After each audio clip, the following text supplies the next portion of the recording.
Bismillah, alhamdulillah, wassalatu wassalamu ala rasulillah. Why your dua is always beneficial for you. Why your unanswered dua, or what you consider to be unanswered dua, is a miracle in progress. I'm going to share with you at least 7 benefits of what we consider to be unanswered dua, so that we keep on making dua, especially on auspicious times like Dhul Hijjah or Ramadan or Arafah or any blessed day. The first, ya ikhwa, is that your dua, whenever you call unto Allah subhanahu wa ta'ala, this is a guarantee that Allah Azza wa Jal will shelter you. Allah will protect you. And this is mentioned in the Noble Quran, Surah Al-Furqan, verse 77. أعوذ بالله من الشيطان الرجيم بسم الله الرحمن الرحيم قل ما يعبأ بكم ربي لولا دعاؤكم فقد كذبتم فسوف يكون لزاما. Allah Azza wa Jal says, in what can be translated, Allah only consider you when you make dua unto Him. Meaning that Allah will not consider you when you don't make dua to Allah subhanahu wa ta'ala. Because try to understand the message. The message that when someone is not making dua to Allah Azza wa Jal, the message is that this person feels that he is self-sufficient, that he doesn't need Allah. That's why those people who don't make a lot of dua, they stuck, ya ikhwa. They stuck in life and they find themselves difficulties because now they depend upon themselves. And this is why from the dua of Rasulullah sallallahu alayhi wa sallam, يا حي يا قيوم برحمتك أستغيث أصلح لي شأني كله ولا تكلني إلى نفسي طرفة عين. Oh Allah, you are the ever living, the one in charge of His servants. Ya Allah, fix all my affairs for me. ولا تكلني إلى نفسي طرفة عين. Don't let me depend upon myself even for a twinkle of an eye. Rasulullah used to do that and used to make a lot of dua. Because your dua equals shelter, protection of Allah subhanahu wa ta'ala. Even if you feel it's not answered. But Allah Azza wa Jal pushes away evil and protect you and guide you through your dua. And this is mentioned in another hadith of Rasulullah sallallahu alayhi wa sallam, when the Prophet sallallahu alayhi wa sallam said, في الحديث الذي رواه الترمذي, من لم يسأل الله يغضب عليه. If you don't ask Allah, Allah will be displeased with you. Why you don't ask Allah? Allah will be displeased with you. Another benefit, ya akhwa, whenever you call unto Allah subhanahu wa ta'ala, it means that you are a true servant of Allah. Your dua equal ibadah. Your dua means you believe you have a Rabb, you have Allah, and He's listening to you and He's going to answer you. So you're calling unto Him. So this is a sign of ibadah, a sign of a true servant of Allah. Allah Azza wa Jal says, Surah Ghafir, أعوذ بالله من الشيطان الرجيم بسم الله الرحمن الرحيم وقال ربكم ادعوني أستجب لكم. Your Lord said, call unto me, I shall respond to you. The word used here is أستجب لكم. You'll find some translators translating it, answer you. Call unto me, I will answer you. Can work, but the proper English translation for this word is I will respond. What kind of respond? Allah knows. This belongs to Allah Azza wa Jal. Allah will respond in Him protecting you. You make dua, Allah Azza wa Jal might know that maybe your dua is not good for you. What you ask for is not good for you. So Allah will protect you through it. Allah will give you blessings through it. Allah will delay till the next life. And this is mentioned in the hadith of Rasulullah sallallahu alaihi wasallam. Any believer, the hadith says, any believer who makes a dua, Allah Azza wa Jal gives him one of 3 things. Either Allah gives him the answer in this worldly life, al-ajila, in the worldly life, that's called al-ajila. Even if later on, even if the answer of the dua came after 10 years, after 20 years, after 30 years, but it's still in the worldly life, right? That's al-ajila. The second is, or Allah Azza wa Jal is going to push away evil because of your dua. Allah will push away the evil out of your path because of your dua. What you consider it to be unanswered dua. But no, Allah subhanahu wa ta'ala is going to push away evil because of it.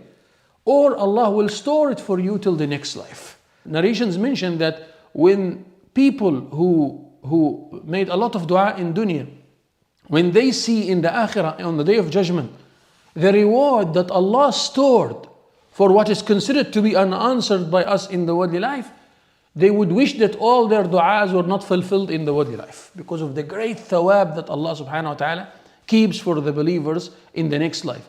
To the extent that when the companions fathomed that, when they understood that, they said, إِذَا نُكْثِرْ يَا رَسُولَ اللَّهِ, then we'll make a lot of dua, Ya Rasulullah. If this is the case, if there is no dua that goes just like that, there is always something, you don't go empty-handed, then we'll make a lot of dua then. So the Prophet ﷺ responded by saying, Allahu Akthar. What Allah has for you is more. Make a lot of dua. And the application of this in the sunnah of the last Prophet Muhammad ﷺ is that the Prophet ﷺ used to make a lot of dua. He was making dua right through. Dua when you wake up, dua when you enter the toilet, when you come out of the toilet, when you make wudu, when you enter the masjid, when you come out of the masjid. Dua when you get into the means of transportation, dua when you see the rain, dua when you sleep, dua in the morning, dua in the evening. It's like all the life of Rasulullah ﷺ or dua. Filled with dua, he was always talking to Allah. That's why ikhwa, a narration says, ask Allah Azza wa Jal for everything, small or big. Why? Because you're getting something in return. You're getting something in return. And I'm telling you, this is a secret. Because a lot of you don't understand it. The more you make dua, the more your life will be smooth. The more you make dua, the more your life will be smooth. Why? Because Allah pushes away evil, Allah gives you blessings, that means you make dua for everything. I know some brothers, mashallah, when they want tea, they say, Allahumma razuqna shayan, Ya Allah grant us tea. When they're driving their car somewhere and they're looking for a parking, Allahumma razuqna parking, Ya Allah grant us parking. Yeah, get accustomed to call unto Allah for small things, for big things, because only Allah Azza wa Jal is the one who gives you ease, who makes these things that looks easy. Allah makes it easy. It's not you. No, Allah Azza wa Jal made it easy for you. That's why from the du'as of Rasulullah sallallahu alaihi wasallam, Allahumma la sahla illa ma ja'altahu sahla wa anta idha shi'ta taj'alul hazana sahla. Ya Allah, there is nothing that is easy except that you made it easy. Everything that appears to be easy, you made it easy. And if you wish, Ya Allah, you can make the difficulty easy also. So everything in your life that appears to be easy or happening spontaneously, Allah made it easy. You raising your hand up, easy, right? No, it's by the power of Allah. Allah can make it difficult. Yeah, there are some people who are paralyzed. They have the intention to raise their hands up, but they can't. The hand doesn't move. There are some people who have the eyes and everything is there, the organ is there, but it doesn't work. It doesn't function. Yeah, Allah made it easy for you. And Allah kept certain cases of people like this who are struggling with these things in life so that we appreciate. What you consider to be easy and you're taking it easy, this is only happening by the power of Allah. The circulation of the blood in your body, it's happening by the power of Allah. It's easy, it's spontaneous, yeah, but if Allah wants, Allah can take this away from you. Understand, ya? So we depend upon Allah and we ask Allah for small things, for big things, and remember that this is a form of shukr, showing gratitude to Allah, and Allah will give you in return thawab, hasanat, protection, shelter. It means you are a true servant of Allah subhanahu wa ta'ala. طيب. Another benefit, ya ikhwa, and this is the dua is dear to Allah. The dua is dear to Allah, and anyone who makes dua is also dear to Allah Azza wa Jal. The hadith says, رواه الترمذي وأحمد, ما من شيء أكرم على الله عز وجل من الدعاء. There is nothing more dear to Allah than dua, than your dua. When you call unto Allah, and you call unto Allah, and you call unto Allah, Allah Azza wa Jal loves that person who keeps on calling unto Him, who's persistent on calling. That's why one of the keys of the answer of the dua, one of the keys to get your dua answered is to keep on repeating. To keep on repeating the dua. Repeat again and again and again. Allah loves that. And sometimes Allah would delay your dua to hear your voice, so that you beg Him more. Allah subhanahu wa ta'ala loves that. So sometimes Allah delay the dua, and this is part of the test. Allah is testing your iman also. Allah is testing your faith. Will you give up? Or no, you're going to be persistent on your dua. One of the salihin, one of the pious people in the past, he was questioned the main key to the answer of the dua. He said, I learned it from a child. He said, I learned one of the main keys of the answer of the dua from a child. His mother got angry with him one day, so she took the child out of the house and she closed the door. So when she took him out of the house and closed the door, the child started crying outside of the house, didn't go anywhere. And he started knocking on the door, Mom, please open for me. Mom, please open for me. And he cried a lot. And the mom sympathized with the child. She opened the door, she hugged the child, and she took him inside. He said, we should make dua to Allah subhanahu wa ta'ala in this way. We should beg Allah Azza wa Jal and be persistent in our dua, and you will see that your dua is answered. طيب. Your interaction, your like, your comment, your share, etc. It will help spreading the good content, inshaAllah ta'ala. When you make dua at ease, Allah Azza wa Jal will answer you in difficulties. When you're making dua in difficulties and at ease, Allah will answer you right through. Right? And this is mentioned, قال رسول الله صلى الله عليه وسلم, a hadith, a statement of the last Prophet Muhammad صلى الله عليه وسلم, حديث صحيح in Tirmidhi. The Prophet said, من سره أن يستجيب الله له عند الشدائد والكرب. Whoever wants Allah subhanahu wa ta'ala to answer him during the time of difficulties and problems, فليكثر من الدعاء في الرخاء. Let him or her make a lot of dua at the time of ease. Because there are some people who only remember Allah in the time of difficulties. There are some people who only call unto Allah Azza wa Jal a lot only when they're having a problem. And Allah mentioned that in the Noble Quran. وَإِذَا مَسَّ الْإِنسَانَ ضُرٌّ دَعَانَا. When a human being is afflicted by a calamity, some groups of people, they call unto Allah. The other verse said, فَذُو دُعَاءٍ حَرِيضٍ. He has a wide dua. Make a lot of dua. And once Allah Azza wa Jal remove the difficulty, مَرَّ كَأَنْ لَمْ يَدْعُنَا إِلَى ضُرٍّ مَسَّهُ. That person passes as if he didn't call unto Allah at all. He forgets everything. He forgets everything. While the true believers, they call unto Allah at all times. Even if everything runs smooth, they still call unto Allah. They still make dua to Allah. So your dua, what you consider to be an answered dua, it will help you later on, and you will see the effect of it on your life, and especially at the times of difficulties. Your dua will shower the mercy of Allah subhanahu wa ta'ala upon you.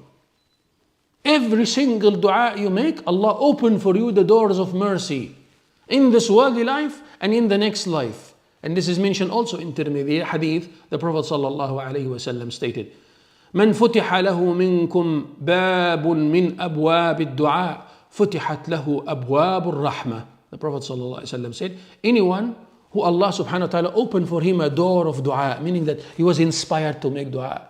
At a difficulty, a problem, you say, Ya Rab, Ya Allah. He started making dua to Allah. A door of rahmah. Allah's opening through that a door of rahmah. The fact that you are making dua, it means Allah wants to have mercy upon you. Allah Azza wa Jal wants to have mercy upon you. That's why Allah gave you the capacity to make dua. In fact, when you see you have the capacity to make dua, you should thank Allah for having that capacity. Alhamdulillah. All praises to Allah. That when I fell into a difficulty, I called unto Allah. Some people, they go call others. They go depend upon human beings. They go call their idols. They go call other things. But no, you call unto Allah Azza wa Jalla. You have a Rabb and you're making dua for him. Allah subhanahu wa ta'ala will shower you with his mercy because of that. He said, وَمَا سُئِلَ اللَّهُ شَيْئًا يُعْطَى أَحَبَّ إِلَيْهِ مِنْ أَنْ يُسْأَلَ الْعَافِيَةِ. And Allah Azza wa Jal, the most loved things that Allah subhanahu wa ta'ala wish for you or want from you to call unto him for, al-afiyah, to be pardoned. So always when you call unto Allah subhanahu wa ta'ala, ask Allah to be pardoned. And this pardon of Allah Azza wa Jal benefits you in the worldly life and in the next life. So repeat, ya ikhwa, repeat with me. Say, Allahumma inni as'aluka al-afwa wal-afiyah. Ya Allah, I ask you for pardon, I ask you for shelter and safety. في الدنيا والآخرة. اللهم إني أسألك العفو والعافية في الدنيا والآخرة. أسألك العافية في ديني ودنياي وأهلي ومالي وولدي. I ask you for safety and pardon, Ya Allah, in the matters of my faith, the matters of my family, my belongings, everything that I have. Ya Allah, give me shelter and safety in that. This is what Rasulullah sallallahu alayhi wasallam taught from dua. A powerful dua that he used to recite every day in the morning and in the evening. Another benefit, ya ikhwa, الدعاء صلة بين المسلمين. Make sure when you call unto Allah subhanahu wa ta'ala to call unto Allah for all the Muslims, for all the ummah of Muhammad sallallahu alayhi wasallam. And why is that? Because your dua for the Muslimin, you get for every single believer hasana. Your dua for the believers around you, you get for every single believer one hasana. The Prophet said, من استغفر للمسلمين والمسلمات كانت له بكل نسمة حسنة.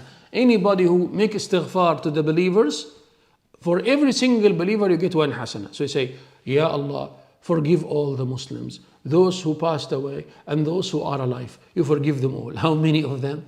Currently, around 2.1 billion Muslims. Now about the previous generation, what about the previous generations? You're talking about billions of people. So you get billions of hasanat instantly. That's why some of the ulama call that the dua of the billionaire. It's called the dua of the billionaire. Why the dua of the billionaire? Because you get billion hasana or billions of hasanat just when you're calling, Ya Allah, forgive all the believers, males and females, those who are alive and those who passed away. Imagine if all the ummah is making dua like that.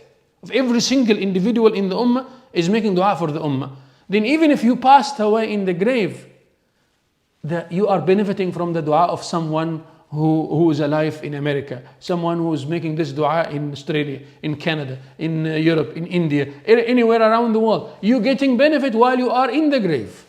And perhaps if the ummah kept on making this dua for hundreds or thousands of years, you're still benefiting from this dua. Ya Allah, forgive all the ummah. Ya Allah, have mercy upon all the ummah of Muhammad sallallahu alayhi wasallam, all the believers from Adam alayhi salam's time until judgment day. Ya Allah, forgive them all. You're benefiting from that. So see, what you might be considering to be, I'm just making dua, but I'm not getting the answer. Don't be in a hurry. Leave it to Allah subhanahu wa ta'ala. Persist in your dua and trust that Allah subhanahu wa ta'ala will answer your prayer in the best way beneficial for you. Allah will answer your prayer in the best beneficial way for you. Trust the taqdeer of Allah. Say, I trust the taqdeer of Allah for me. I don't know for myself. I don't want to plan for myself. I leave it to Allah, in the hands of Allah subhanahu wa ta'ala. I want you to even not write it down. Write down ya akhu for us inshallah. I trust the taqdeer of Allah subhanahu wa ta'ala for me. I trust the answer of the dua or the response of the dua that Allah Azza wa Jal will give me. Whether it's thawab, whether it's protection, whether it's ease, whatever it is, I trust it and I accept it from Allah subhanahu wa ta'ala. Qul unto Allah wa alih alayhi. Alih means persist in dua. Use the names of Allah in dua. We spoke about this before. Use the names of Allah. Allahumma anta ar-Rahmanu. La ilaha illa ant. As'aluka ya Rahman. An taghfira li. Ya Allah, forgive me. Anta ar-Rahman. Anta al-Ghafur ar-Rahim. And choose from the names of Allah what befits your need. You're calling unto Allah for sustenance, for provision. Ya Allah, anta ar-Razzaq. La ilaha illa ant. As'aluka ya Razzaq. Urzuqni. You want richness. A lot of people send the comments say, I want to be rich. I want dua for richness. Use the names of Allah that befits that need of richness. Anta al-Ghani. Al-Ghani means the most rich. Say, Ya Rab, Anta al-Ghani. La ilaha illa ant. As'aluka ya Ghani. Anta tughnini. Enrich me, Ya Allah. Like that. You want shifa, you want cure. Choose from the names of Allah what befits your need. Allahumma anta al-shafi la shifa illa shifa'uk. Shifa'an la yughadiru saqama. Ishfini, cure me, heal me. This is the way. And make istighfar straight after calling unto Allah subhanahu. As soon as you call unto Allah and use His names, ask Allah also for forgiveness. Because sometimes the sins acts like a barrier between your dua and the istijaba of the dua. So call unto Allah for forgiveness, istighfar. Praise Allah and send peace and salutations upon Rasulullah sallallahu alaihi wasallam. Raising the hands when you call unto Allah and make dua. Try to raise your hands unless you are in a sujood position or in salah position. But out of that, you raise your hands as if you're receiving something. Raising your hands like that, you're receiving, Ya Rab, whatever you're going to give me, I'm going to accept it. Right? Like that. You call unto Allah subhanahu wa ta'ala. Use the kalimat al-tawheed, La ilaha illallah. Use it in your dua, in the beginning or at the end. La ilaha illa anta subhanak, inni kuntu min al-zalimin. Allah answer the dua like that. Ya. And break yourself to Allah and be conscious of your dua. Be conscious of the words. لا يقبل الله من قلب الله. Allah won't accept from a heart that is somewhere else. He's calling unto Allah, but the mind is somewhere else. Call unto Allah and focus and choose the auspicious times like tahajjud time, like between adhan and iqamah, like the time of the sahar, the last third of the night, like auspicious times like Dhul Hijjah, Arafah, right? Jumu'ah day. Very important and blessed times for the istijaba of the dua. I want you also to write down your du'as. Whatever du'as you want, inshallah, write it down. We're going to make دعاء for you and say أمين. أقول قولي هذا وأستغفر الله لي ولكم فاستغفروه والحمد لله رب العالمين.